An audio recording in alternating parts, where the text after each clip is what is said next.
এবার তুই কোথায় পালাবি চালাক জলপরি? তোর লেজ আমি কেটে দিয়েছি, আর তো তুই সাঁতরাতেও পারবি না। তুই এখানেই পড়ে থাক, আমি গিয়ে উনুনে আগুনটা ধরাই।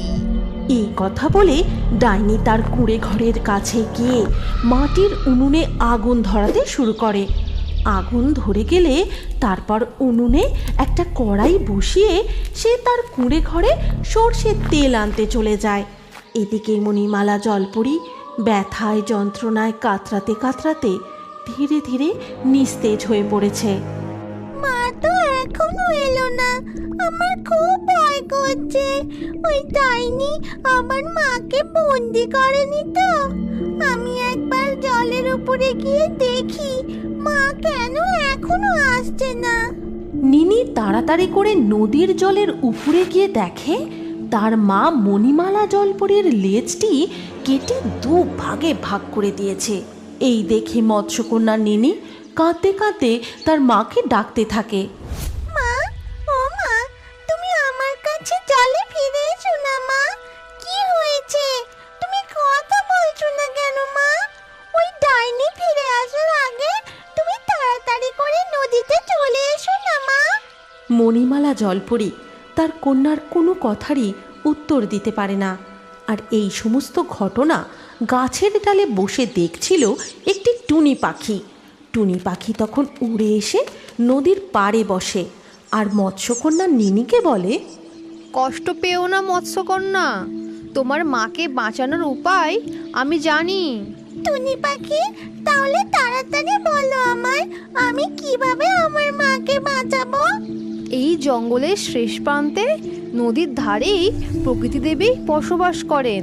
প্রকৃতি দেবীর থেকে কেউ সাহায্য চাইলে তাকে অবশ্যই সাহায্য করেন। তুমিও তোমার কষ্টের কথা প্রকৃতি দেবীকে জানাতে পারো। কিন্তু টুনি পাখি, আমি তো মৎস্যকন্যা, জল ছাড়া স্থলভাগে আমি হাঁটা চলা করতে পারি না। তাহলে আমি প্রকৃতি দেবীর কাছে পৌঁছবো কিভাবে?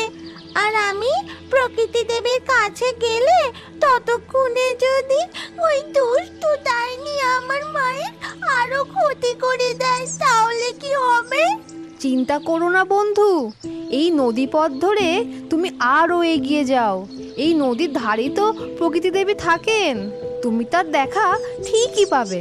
আর আমি ততক্ষণ এই ডাইনিকে ব্যস্ত করে রাখবো, সে তোমার মায়ের কোনো ক্ষতি করতে পারবে না। ঠিক আছে টুনি পাখি, আমি তাহলে তাড়াতাড়ি যাব আর প্রকৃতি দেবীর সাহায্য নিয়েই ফিরে আসব। তুমি আমার মায়ের খেয়াল রেখো। এই কথা বলে মৎস্যকন্যা নিনি নদী পথে সাঁতরাতে সাঁতরাতে প্রকৃতি দেবীর খোঁজে যেতে লাগলো। আর এদিকে টুনি পাখি ডাইনির কাছে গিয়ে ডাইনিকে ব্যস্ত রাখার জন্য নানা রকমভাবে বিরক্ত করতে শুরু করলো। ঝরে পড়া গাছের পাতা মুখে নিয়ে ডাইনির কড়াইয়ে ফেলে দেয়, আবার কখনো ডাইনির মাথায় ঠোক্কর দিয়ে ফুরত করে উড়ে পালায়। অত ছাড়া টুনি পাখি, আমাকে খুব জ্বালাতন করছিস। একবার যদি তোকে আমি ধরতে পারি তাহলে মজা দেখাবো। টুনি পাখি ডাইনিকে বিরক্ত করতে থাকে আর ডাইনি টুনি পাখিকে ধরার জন্য এদিকে ওদিকে ছুটতে থাকে। আর ওদিকে তখন মৎস্যকন্যা নিনি সাঁতরাতে সাঁতরাতে প্রকৃতি দেবীর বাসস্থানের কাছে পৌঁছে জল থেকে মাথা তুলে দেখে নদীর পাড়েই প্রকৃতি দেবী একটি পাথরের উপর বসে ধ্যান করছেন। প্রকৃতি দেবী, আমি মৎস্যকন্যা নিনি, আমার মায়ের বড়ই বিপদ। আপনি আমাকে সাহায্য করুন, আমার মাকে ওই দুষ্টু ডাইনির হাত থেকে বাঁচান। তুমি চিন্তা করো না, আমি তোমায় সাহায্য অবশ্যই করব। আর তোমার মাকেও ওই ডাইনির হাত থেকে রক্ষা করে তোমার কাছে ফিরিয়ে দেব। আমি তোমাকে কথা দিলাম। কিন্তু প্রকৃতি দেবী, আমার মায়ের কাছে তুমি পৌঁছানোর আগে যদি ওই ডাইনি মায়ের কিছু ক্ষতি করে দেয়, আমার খুব ভয় করছে।